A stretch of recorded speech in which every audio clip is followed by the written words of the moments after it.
Break down our top waiver wire additions for week 8 of the 2025 fantasy football season. Now, I'm going to go ahead and warn you guys, it is a bad week for the waiver wire. There's really not any stud running back situations or stud wide receiver situations, some okay quarterbacks and tight ends, but we have 6 teams on bye week here in week 8. So these are, I think, the best of the available players on the waivers, but man, we'll get into it, but it's a rough week overall. All right, so I want to kick the video off with Tyler Algier of the Atlanta Falcons, which is a little bit risky because I do have to record these before Sunday Night Football. So in the off chance that he is injured in Sunday Night Football, just go ahead and skip this portion of the video. But Tyler Algier has double-digit fantasy points in 3 of the first 5 games on the season, and really regardless of if he has a big impact on Sunday Night Football against the Niners or not, I think he is a player that you guys in really bad situations at running back here in week 8, whether it's due to bye weeks or whatever it may be able to go pick up off the waiver wire sitting at 44% rostered.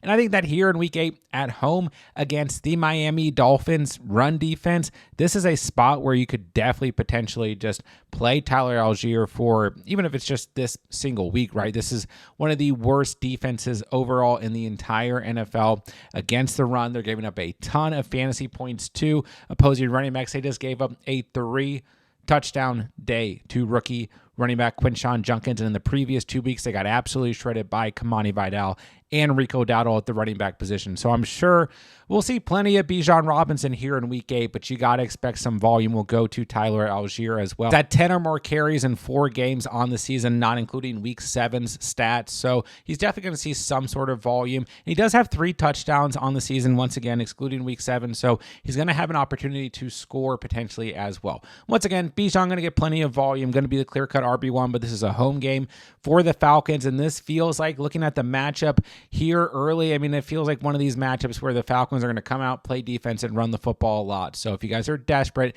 Tyler Algier could be an option here in week 8 of the season. All right, next up we have Kyle Monangai of the Chicago Bears. Scored his first touchdown in week 7 against the Saints, 17.4 fantasy points, 81 yards on the ground, and added 2 catches for 13 receiving yards. And since week 2 of the season, this is the first game that we saw Monangai have double-digit carries. Every other game on the season, 7 or less total touches on the ground. So you kind of look at this game script against the Saints. I mean, the Bears were running the football very effectively. Eventually decided to give Monangai some goal line touches. DeAndre Swift had a really big day as well. He finished with 20 fantasy points, 19 touches on the ground, 1 target, 1 catch. So I think it's still DeAndre Swift's backfield, don't get me wrong. And this could be one of these situations where we see a much lower overall day for Monangai in week 8 on the road against the Ravens. But we have to keep in mind, this is also a really good matchup against the Baltimore Ravens, one of the very worst teams in the league against opposing running backs, who are giving up a ton of fantasy points to opposing running backs so far on the year. So this could be another game script potentially where Monangai sees some involvement and has some startable capacity here in week 8. Then the following week, he gets the Cincinnati Bengals. So we have 2 good matchups in a road here for the Bears running backs. I still think Swift is a clear-cut RB1, but if we do see any potential game scripts similar to what we saw in week 7, we could see some fantasy value out of Kyle Monangai, who in general is a good handcuff. I think right now a good player to stash as the handcuff to DeAndre Swift, but maybe we get some good value over the next 2 weeks against the Ravens and the Bengals as well. All right, moving to wide receivers, let's talk about Kayshon Boutte of the New England Patriots, who made last week's waiver video and ultimately was a player that I really liked going into week 7 against the Tennessee Titans. Matched up very well against them after having a big day in week 6. This past week, 13.5 fantasy points, just 2 targets, but 2 catches for 55 receiving yards and a touchdown. And once again, it's very thin on the waiver wire here in week 8 of the season. The Patriots are throwing the football a ton. They are one of the pass heaviest teams in the NFL. I know Drake May only threw the football 23 times this past week, but they didn't really need to throw a massive amount against the Titans. Here in week 8 against the Browns at home, once again, not exactly sure how this overall game script could play out here. I do think that the Browns obviously have a good defense, but they are better against the run than they are against the pass, and this could be a game script, I think, where the Patriots will need to throw the football a good amount. So obviously Stephon Diggs is the clear-cut number one wide receiver here for the Patriots, but Kayshon Boutte is kind of that big play, splash, upside type player, and he has obviously scored 3 touchdowns in the last 2 weeks as well. So we've already seen on the season, like since week 1, he had the big week 1, scored a touchdown in week 2, not a big day or anything, but at least found the end zone off of just one target.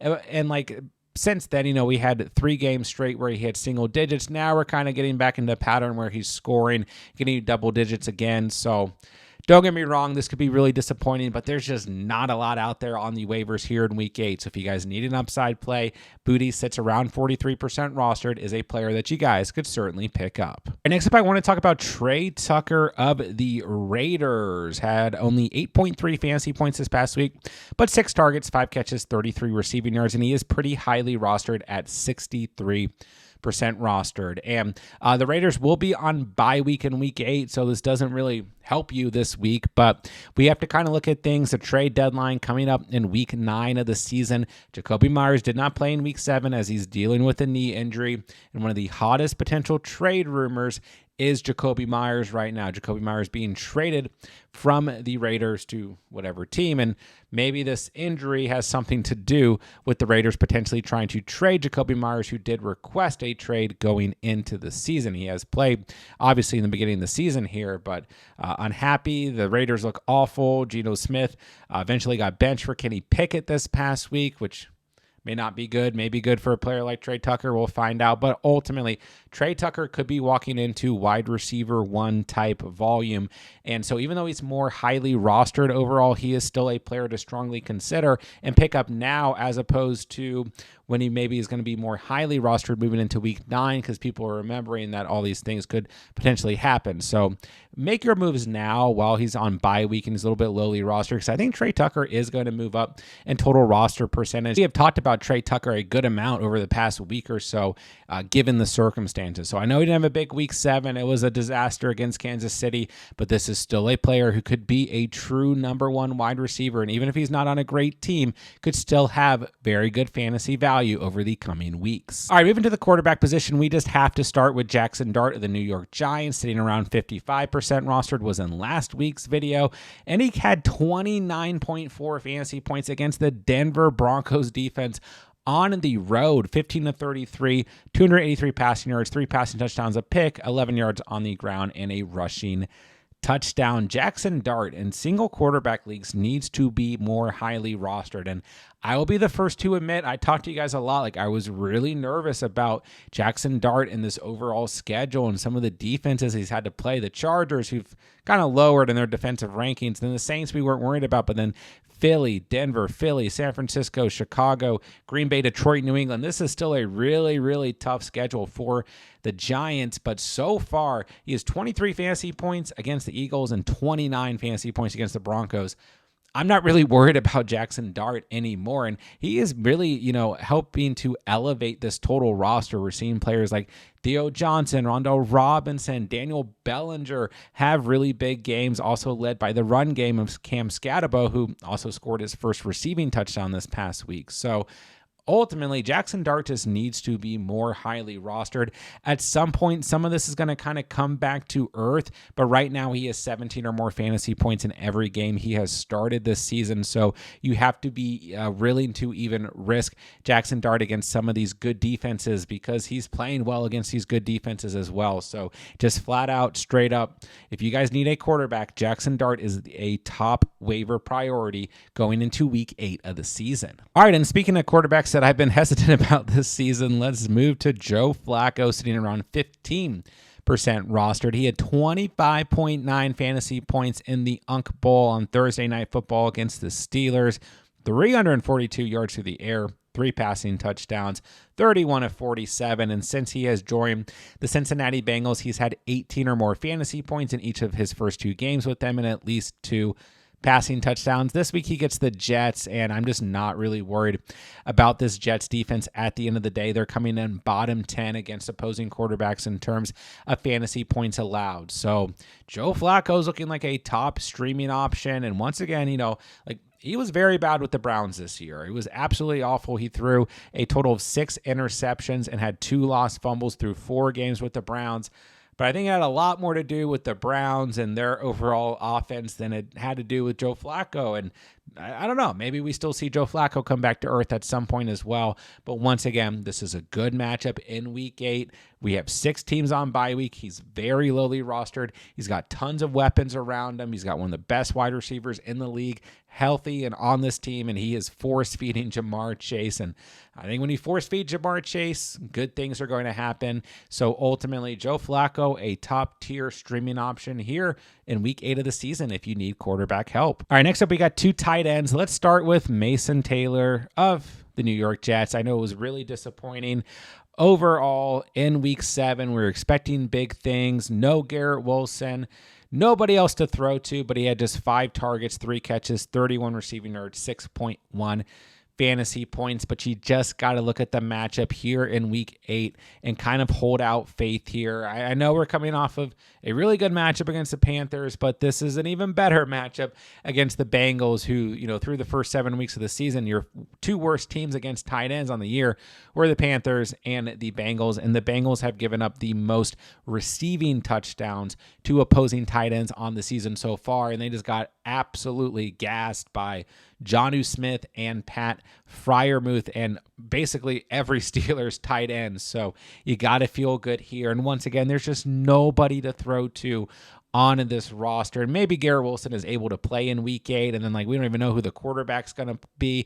But actually, Mason Taylor benefited more when Tyrod Taylor was in the game in week 7 as opposed to when Justin Fields was in the game. So it's a good matchup. He's still pretty lowly rostered at 44% rostered. The volume should be there. If you guys need to stream a tight end, I still think Mason Taylor is a good option here in week 8. All right, and last but not least, we have Oronde Gadsden of the LA Chargers. A whopping 29.4 fantasy points in week 7, 9 targets, 7 catches, 164 receiving yards, and a touchdown, and just 11% rostered. If you guys watched last week's stash video, which we put out on Fridays, it's kind of like a last minute waiver video, and just looking ahead to players that we can potentially stash who have upside. We talked about Gadsden. You guys have heard me talk about Gadsden in other videos so far on the year. He had a solid performance in week 6, was pretty solid in week 3 as well. And ultimately, Will Dissly and Tyler Conklin have just not been getting it done at the tight end position. And Will Dissly's also been banged up. And this Chargers offense has just had a lot of injuries. They need playmakers. I know Quentin Johnson came back this past week. We saw really solid output from all the Chargers wide receivers this past week, but we also saw a lot of involvement from Gadsden. Here in week 8, he gets the Minnesota Vikings, and I'm not so overly concerned about matchups. This is a pretty decent matchup against the Vikings this week, but it just feels like Gadsden's going to be involved in this offense, especially as the running game for the Chargers is taking a bit of a hit right now, and they also suffered another offensive line injury in week 7. So I think really the Chargers are going to be a pass-first team, kind of like we saw at the very beginning of the season. So once again, there's a lot of volume to spread around here as they have 3 very good wide receivers on this team, but Gadsden getting the involvement. Nice to see him find the end zone. I know he had a really big reception in this game that really helped boost this stat line, but he's been really solid the past 2 weeks. He's a tight end. If you guys are really hurting, if you guys are in deeper leagues, if you're just hurting from the bye weeks this week, Gadsden will be a solid play here in week 8 of the season. And there you guys have it. There are my top waiver wire ads as we move into week 8 of the fantasy season. Don't forget, guys, I'm answering all fantasy football questions in the comment section down below. So if you guys need anything at all whatsoever as we approach week 8, please drop me a comment. I'll answer as many as I can throughout the week. And while you guys are down there, it does me a huge favor. It helps out the channel tremendously if you guys hit that like button and that subscribe button on the way out. And when the videos and playlists pop up on the screen as the week progresses, we're going to have everything that you guys could possibly need here on the channel. So make sure you guys check out all the content as it drops this week so you guys can dominate this week of fantasy football. With that, I'll say thank you guys so much for watching and or listening. And remember, you saw it here on The Catch.